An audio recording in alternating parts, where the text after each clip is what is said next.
આકાશવાણી સમાચાર ચૈતાલી શાહ વાંચે છે. સૌપ્રથમ મુખ્ય સમાચાર. ઇસરો દ્વારા આજે સાંજે શ્રી હરિકોટાના સતીશ ધવન સ્પેસ સેન્ટરથી GSLV પર હવામાનશાસ્ત્રી ઉપગ્રહને અવકાશમાં છોડાશે. વિદેશ મંત્રી ડોક્ટર S જયશંકર જર્મનીમાં 60મી મ્યુનિચ સુરક્ષા પરિષદમાં આજે પેનલ ચર્ચાને સંબોધશે. કેન્દ્ર સરકાર અને ખેડૂત સંઘના આગેવાનો વચ્ચે આવતીકાલે ચોથા તબક્કાની મંત્રણા યોજાશે. આજથી નવી દિલ્હીના ભારત મંડપમ ખાતે ભાજપનું 2 દિવસીય રાષ્ટ્રીય અધિવેશન યોજાશે. ગૃહમંત્રી અમિત શાહે આજે સ્વાતંત્ર્ય સેનાની વાસુદેવ બળવંત ફડકેને તેમની પુણ્યતિથિ પર શ્રદ્ધાંજલિ અર્પણ કરી છે. World team table tennis championship 2024માં ભારતીય પુરુષ ટીમ આજે દક્ષિણ કોરિયામાં ચીલી સામે ટકરાશે. સમાચાર વિગતવાર. ઇસરો આજે સાંજે શ્રી હરિકોટાના સતીશ ધવન સ્પેસ સેન્ટરથી જીઓસ્ક્રિન્કોન્સ લોન્ચ વ્હીકલ પર હવામાનશાસ્ત્રી ઉપગ્રહને અવકાશમાં છોડશે. એજન્સી સેટેલાઇટ લોન્ચ કરવા માટે રોકેટનો ઉપયોગ કરશે, જેને તોફાની છોકરો તરીકે ઓળખવામાં આવશે. GSLV F-14 આજે સાંજે 5:35 કલાકે ઉપડશે.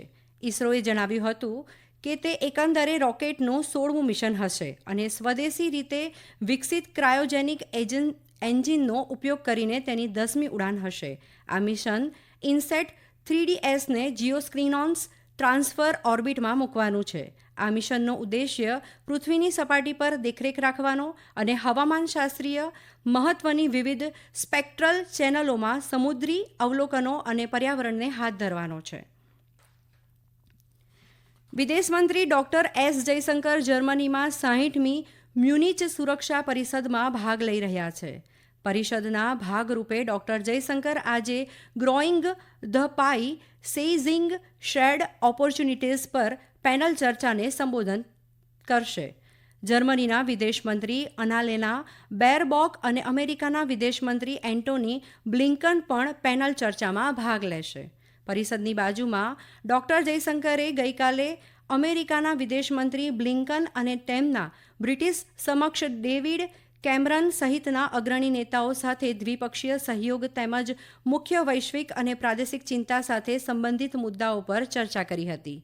આ સાથે શ્રી જયશંકરે યુરોપિયન યુનિયનના વિદેશી બાબતના ઉચ્ચ પ્રતિનિધિ જોસેપ બોરેલ સાથે વર્તમાન વૈશ્વિક પરિસ્થિતિ વિચારોની આપ-લે કરી હતી. ડોક્ટર જયશંકર અને યુકેના વિદેશ મંત્રી ડેવિડ કેમેરોને ભારત યુકે દ્વિપક્ષીય સહયોગ તેમજ વૈશ્વિક અને પ્રાદેશિક મુદ્દાઓ પર ચર્ચા કરી હતી. ઉલ્લેખનીય છે કે ગઈકાલથી 60મી મ્યુનિચ સુરક્ષા પરિષદ ચાલી રહી છે. 3 દિવસીય બેઠક વિશ્વના સૌથી વધુ દબાવતા સુરક્ષા પડકારો પર ઉચ્ચ સ્તરની ચર્ચાઓ માટે અનન્ય તક આપે છે. પ્રધાનમંત્રી નરેન્દ્ર મોદી આગામી 25મી ફેબ્રુઆરીએ આકાશવાણી પરથી મન કી બાત કાર્યક્રમમાં પોતાના વિચારો રજૂ કરશે. નાગરિકો 23મી ફેબ્રુઆરી સુધી પોતાના સૂચનો MyGov પોર્ટલ અથવા ટોલ ફ્રી નંબર 1800117800 પર મોકલી શકશે. આકાશવાણી અને દૂરદર્શનના તમામ નેટવર્ક, એર ન્યૂઝની વેબસાઇટ અને મોબાઈલ એપ PMO માહિતી અને પ્રસારણ મંત્રાલયની YouTube ચેનલ પરથી આ કાર્યક્રમનું જીવંત પ્રસારણ કરાશે. હિન્દી પ્રસારણ પછી તરત જ પ્રાદેશિક ભાષાઓમાં આ કાર્યક્રમનું પ્રસારણ કરાશે. કેન્દ્ર સરકાર અને ખેડૂત સંઘના આગેવાનો વચ્ચે આવતીકાલે ચોથા તબક્કાની મંત્રણા યોજાશે. કેન્દ્રીય કૃષિ મંત્રી અર્જુન મુંડાએ જણાવ્યું કે ગઈકાલે યોજાયેલી ત્રીજા તબક્કાની ચર્ચા સકારાત્મક રહી છે. બેઠકમાં પાકના લઘુત્તમ ટેકાના ભાવે ગેરંટી આપતા કાયદા સહિત વિવિધ માંગણીઓ પર ખેડૂત સંઘના આગેવાનો સાથે વાતચીત થઈ છે. ખેડૂત આગેવાનોમાં જગજીતસિંહ ડલ્લેવાલ, સરવનસિંહ પંઠેર અને જનરલસિંહે બેઠકમાં ભાગ લીધો હતો. બેઠકમાં પંજાબના મુખ્યમંત્રી ભગવંતસિંહ માન પણ હાજર હતા. દરમિયાન માહિતી પ્રસારણ મંત્રી અનુરાગ ઠાકુરે ગઈકાલે દિલ્હી ખાતે પત્રકારો સાથે વાતચીતમાં આવતીકાલે યોજાનાર બેઠકમાં ખેડૂતોના મુદ્દાઓનો સકારાત્મક ઉકેલ મળશે તેવો વિશ્વાસ વ્યક્ત કર્યો છે. મંત્રીશ્રીએ જણાવ્યું કે છેલ્લા 10 વર્ષમાં સરકારે ખેડૂતો માટે ખાતર, પાણી, ટેકાના ભાવો, ધિરાણ સહિતના ક્ષેત્રે શ્રેષ્ઠ કાર્ય કર્યું છે. લોકસભા ચૂંટણી પૂર્વે આજથી નવી દિલ્હીના ભારત મંડપમ ખાતે ભાજપનું 2 દિવસીય રાષ્ટ્રીય અધિવેશન યોજાશે. આ કાર્યક્રમમાં કેન્દ્રીય મંત્રીઓ, પાર્ટી શાસિત રાજ્યોના મુખ્યમંત્રીઓ, રાજ્યમંત્રીઓ, રાષ્ટ્રીય અને રાજ્ય પક્ષના પદાધિકારીઓ, સાંસદો અને ધારાસભ્યો સહિત લગભગ 11,500 પ્રતિનિધિઓ ભાગ લેશે. સંમેલન પૂર્વે આજે પક્ષના હોદ્દેદારોની બેઠક ચાલી રહી છે. ઉલ્લેખનીય છે કે લોકસભાની ચૂંટણીને અનુલક્ષીને આ સંમેલન મહત્વપૂર્ણ માનવામાં આવે છે. ભાજપના નેતાઓ વ્યાપક સંગઠનાત્મક એજન્ડા અને લોકસભા ચૂંટણી માટે પાર્ટીની વ્યૂહરચના પર ચર્ચા કરશે. ભાજપના અધ્યક્ષ જેપી નડ્ડા ઉદ્ઘાટન પર ભાષણ આપશે, જ્યારે આવતીકાલે પ્રધાનમંત્રી નરેન્દ્ર મોદીના સમાપન સંબોધન સાથે અધિવેશન પૂર્ણ થશે. સભા સ્થળ પર વિકસિત ભારતની થીમ પર એક પ્રદર્શન પણ ગોઠવવામાં આવ્યું છે. ગૃહમંત્રી અમિત શાહે આજે સ્વાતંત્ર્ય સેનાની વાસુદેવ બળવંત ફડકેને તેમની પુણ્યતિથિ પર શ્રદ્ધાંજલિ અર્પણ કરી છે.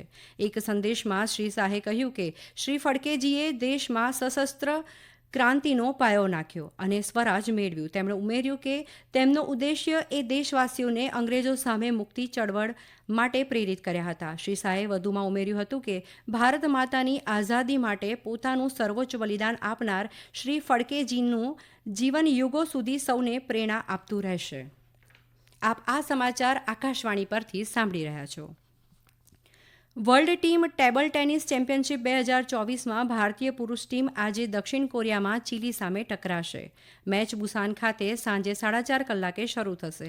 ભારતીય પુરુષ ટીમમાં હરમિત દેસાઈ, માનવ ઠક્કર, જી સાથિયાન, શરથ કમલ અને માનુષ શાહનો સમાવેશ થાય છે. આ પહેલાં ગઈકાલે ભારતીય મહિલા ટીમે જોરદાર શરૂ કર્યા બાદ ચીને 3-2થી વિજય મેળવ્યો હતો. પુરુષ અને મહિલા બંને કેટેગરીમાં ક્વાર્ટર ફાઇનલ લિસ્ટ પેરિસમાં 2024 સમર ઓલિમ્પિક માટે ક્વોલિફાય થશે. કેરળમાં તાજેતરના દિવસોમાં જંગલી હાથીઓના હુમલામાં 2 લોકોએ જીવ ગુમાવ્યો હતો. જંગલી હાથીઓના હુમલા સામે વધી રહેલા વિરોધ વચ્ચે વાયનાડમાં મુખ્યપ્રધાન પિનરાઈ વિજયને આજે જિલ્લામાં વન્ય પ્રાણી હુમલા સંબંધિત મુદ્દાઓ પર ચર્ચા કરવા મંત્રીઓની આગેવાની હેઠળ ઉચ્ચસ્તરીય બેઠક બોલાવવાનો નિર્દેશ આપ્યો હતો. 20મી તારીખે મહેસૂલ, વન અને સ્થાનિક સ્વરાજ્યના મંત્રીઓના નેતૃત્વમાં જનપ્રતિનિધિઓ અને અધિકારીઓ સાથે બેઠક યોજાશે. સીબીએસઈએ ગઈકાલે સોશિયલ મીડિયા પર ખેડૂતોના વિરોધને કારણે ધોરણ 12 બોર્ડની પરીક્ષાઓ મુલતવી રાખવામાં આવી હોવાના નકલી પરિપત્ર વિશે લોકોને ચેતવણી આપી. સોશિયલ મીડિયા પોસ્ટમાં સીબીએસઈએ કહ્યું કે આ પત્ર નકલી અને ભ્રામક છે. સીબીએસઈએ કહ્યું કે બોર્ડ દ્વારા આવો કોઈ નિર્ણય લેવામાં આવ્યો નથી. હવામાન વિભાગે આ સોમવારથી મહિનાની 22મી તારીખ સુધી પશ્ચિમ હિમાલય ક્ષેત્રે અને તેમની નજીકના ઉત્તર પશ્ચિમ ભારતના મેદાનો પર તીવ્ર વરસાદ અને હિમવર્ષાની સંભાવનાની આગાહી કરી છે. રવિવારથી મંગળવાર સુધી જમ્મુ કાશ્મીર, લદ્દાખ, ગિલગિટ, બાલ્ટિસ્તાન, મુઝફ્ફરાબાદ અને હિમાચલ પ્રદેશમાં ભારે વરસાદ અને હિમવર્ષાને ધ્યાનમાં રાખીને હવામાન વિભાગે સંબંધિત વિસ્તારોમાં વીજળીમાં વિક્ષેપ, ભૂસ્ખલન, ખડકો અને રસ્તાઓ અને હાઈવે બ્લોક થઈ જવાની સંભાવના વ્યક્ત કરી છે. દરમિયાન દેશની રાજધાની દિલ્હીમાં દિવસ દરમિયાન સૂર્યપ્રકાશને કારણે ઠંડીમાં દરરોજ ઘટાડો થઈ રહ્યો છે. આજે મહત્તમ અને લઘુત્તમ તાપમાન 27 અને 8 ડિગ્રીની આસપાસ રહેવાની શક્યતા છે. દિલ્હીના જવાહરલાલ નહેરુ સ્ટેડિયમમાં આજે એક અસ્થાયી સ્ટેજ જેવું માળખું ધરાશયી થયું છે. JLN સ્ટેડિયમના ગેટ નંબર 2 પાસે સ્ટેજ નીચે પડી ગયું હતું. ફાયર વિભાગ દ્વારા હાલમાં બચાવ કામગીરી ચાલી રહી છે. ફરી એકવાર મુખ્ય સમાચાર. ઇસરો દ્વારા આજે સાંજે શ્રી હરિકોટાના સતીશ ધવન સ્પેસ સેન્ટરથી GSLV પર હવામાનશાસ્ત્રી ઉપગ્રહને અવકાશમાં છોડાશે. વિદેશ મંત્રી ડોક્ટર એસ જયશંકર જર્મનીમાં 60મી મ્યુનિચ સુરક્ષા પરિષદમાં આજે પેનલ ચર્ચાને સંબોધશે. કેન્દ્ર સરકાર અને ખેડૂત સંઘના આગેવાનો વચ્ચે આવતીકાલે ચોથા તબક્કાની મંત્રણા યોજાશે.